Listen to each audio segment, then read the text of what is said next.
Hello and welcome to the knowledge source. तो आज के सेशन में हम डिस्कस करेंगे पोलैंड में एबॉर्शन रूल के चलते एक मेजर प्रोटेस्ट हो रहा है। तो इस सेशन में हम डिस्कस करेंगे कि क्या ऐसे रीजंस हैं जिसके बेस्ड पे ये प्रोटेस्ट हो रहा है और कौन कौन से ऐसे लॉज हैं जिसके ऊपर ये चेंजेस कुछ पोलैंड की गवर्नमेंट ने लाया है, और इसमें एबॉर्शन से रिलेटेड कौन कौन से ऐसे मेजर इश्यूज जो गवर्नमेंट अभी लेके आई है। तो ये सब कुछ सारा हम डिस्कस करेंगे। तो चलिए स्टार्ट करते हैं। स्टार्ट करने से पहले मैं आपको बता दूं, आप हमारे Telegram channel knowledge at source से आके जुड़ सकते हैं। यहाँ पे आप अपनी क्वेश्चंस क्वेरीज पूछ सकते हैं, या फिर आपको डे टू डे नोटिफिकेशंस हमारी जो नई नई वीडियोस आती हैं वो आपको मिल सकती हैं, या आप हमें मेल कर सकते हैं knowledge@source@gmail.com पे, जहाँ पे आप अपने बिजनेस की इंक्वायरीज भी हमसे पूछ सकते हैं। तो चलिए स्टार्ट करते हैं। सबसे पहले मैं आपको बता दूं कि जो अभी प्रोटेस्ट हो रहा है पोलैंड में वो एक बहुत ही मेजर आउटकम है। अगर हम लास्ट अगर देखें 1989 में, तो 1989 में जहां पे कम्युनिस्ट जो एक सोवियत सोसाइटी थी वो फॉल हुई थी, जिसके बाद से ऐसा माना जा रहा है कि पोलैंड में ये सबसे बड़ी एक प्रोटेस्ट है। तो इसका मेन जो रीजन है प्रोटेस्ट का, क्योंकि जो इससे पहले जो इस अक्टूबर के जो फर्स्ट मंथ में जो एबॉर्शन से रिलेटेड जो भी लॉज लेके आए हैं, जहां पे ये कहा गया है अगर कोई बच्चा घर में है और उसे सीरियस उसको सम इश्यूज है रिलेटेड टू हेल्थ, और जो भी उसकी जो अगर डायग्नोसिस उस समय होता है और उसे पता चलता है कि अगर वो जो उसकी डिफेक्ट है बॉडी में वो इरिवर्सिबल है, मतलब कि उसको ठीक नहीं किया जा सकता है, और अगर उस केस में भी अगर एबॉर्शन किया जाता है तो वो जो एबॉर्शन है वो इलीगल माना जाएगा, जिसके अंडर बहुत सारे ऐसे पनिशमेंट्स बताए गए हैं, और क्या क्या उसके बेसिस पे उस पनिशमेंट्स में उसको किसी पर्सन को हेल्ड किया जा सकता है। तो ये एक मेजर इशू है जहां पे अभी पोलैंड से निकल के आ रही है, जहां पे tens of thousands of people वहां पे पोलैंड की राजधानी वार्सा में वहां पे बहुत सारे लोग प्रोटेस्ट कर रहे हैं, और इस जो टोटल बैन जो है उस एबॉर्शंस के खिलाफ उसके अगेंस्ट में बोल रहे हैं गवर्नमेंट के खिलाफ। ठीक है, तो ये जो प्रोसीजर है, जब भी अगर रिसेंट प्रोसीजर में बात करूं, तो ये जो अभी 96% ऑफ लीगल एबॉर्शंस जो है पोलैंड में, उसके थ्रू ये अभी एबॉर्शंस की जो सिस्टम है बहुत सारे लोग इसको अपनाते हैं। तो इस अभी हम आगे डिस्कस करेंगे कौन कौन से ऐसे इश्यूज हैं जिसके बेस्ट पे ये पोलैंड की गवर्नमेंट को वहां से पे ये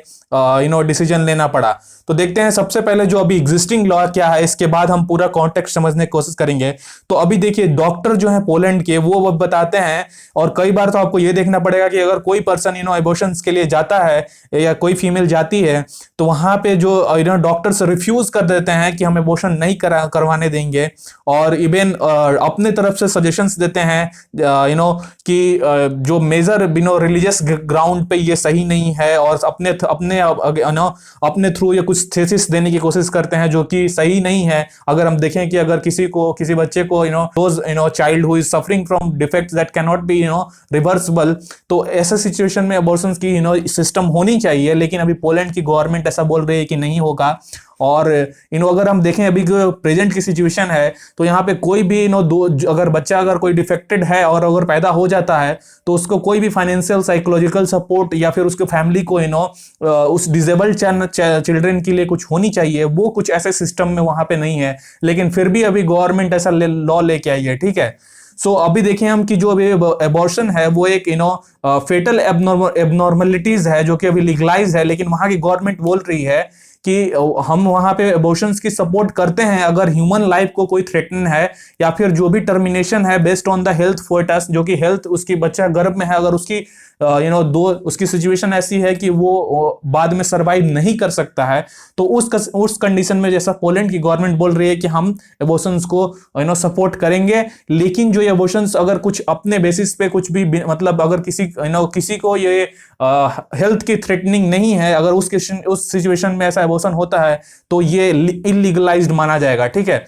सो अभी पोलैंड क्यों एबॉर्शन लॉ लेके आई है, अगर आपको ये समझना पड़ेगा। तो देखिए सबसे पहले अगर हम कुछ एक डेटा के थ्रू अगर समझने की कोशिश करें, तो देखिए abortion was previously allowed by on 3 ground. तो सबसे पहले मैं बताऊं, ऐसा माना गया था कि ये जो लॉ है उसको एबॉर्शन सपोर्ट करेगी पोलैंड की गवर्नमेंट। वो 3 क्राइटेरिया थी। पहला तो था कि constitutional court has ruled the provisions allowing abortion in several foetal abnormality, जो भी गर्भ में बच्चा है उसकी जो एबनॉर्मल ग्रोथ हो रही है उस केस में। और इसके बाद जो है रिमेनिंग, अगर दो और मैं बात करूं, तो पहला तो है जो भी प्रेगनेंसी है उसमें अगर वुमेन को अगर लाइफ थ्रेटनिंग सिचुएशन फेस करनी पड़ रही है, और जो हेल्थ है उसकी जो कंडीशन वो डिटोरिएट हो रही है, तो उस कंडीशन में जो ये अबॉर्शन की लॉ है वो अप्लीकेबल होगी। सो ये 3 ऐसे लॉ थे। अगर हम 2017 की डेटा अगर बात करें तो पोलिश गवर्नमेंट डेटा के अनुसार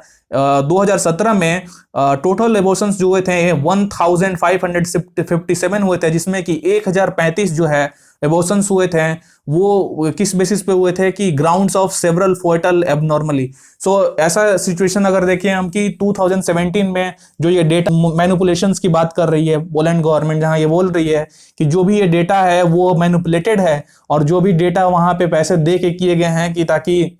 कंडीशन जो फुलफिल हो सके अबॉर्शन की। तो ये एक सिचुएशन है जहां पे आपको अब ये देखना पड़ेगा कि गवर्नमेंट ये टोटल बैन के लिए अबॉर्शंस की लॉ लेके आई है। सो अगर देखें में हम अबॉर्शंस के बारे में बात करें तो ये अभी पोलैंड की गवर्नमेंट से ऐसा स्टेटमेंट आया है कि अगर एबॉर्शंस जो है वो क्लैंडस्टाइन सेटिंग्स में होती है, मतलब कि एक हॉस्पिटल जो कि ऑथोराइज्ड है गवर्नमेंट की उसमें होती है, तो ऐसा कोई भी पनिशमेंट्स की प्रोविजंस नहीं है। बट लेकिन अगर क्या है कि इलीगल तरीके से इसको अपनाया जाता है, जहां पे कई बार ये देखा जाता है कि अगर डॉक्टर, स्पाउस और फ्रेंड जो है या पेरेंट है किसी कपल्स को ये सजेस्ट करते हैं कि आप बाहर चले जाइए देश से और वहां से आप अबॉर्ट करवा सकते हैं, तो इस सिचुएशन में those persons will be prove to be under the provisions of law और उनके खिलाफ सख्त कार्रवाई ले जाएगी, ऐसा पोलैंड की गवर्नमेंट ने बोला है। तो अभी देखिए ये सिचुएशन अभी बहुत डेलिकेट है, जहां पे एक तरह प्रोटेस्टर्स ये मांग कर रहे हैं कि we have the right to on our body and we need what we actually we want to do.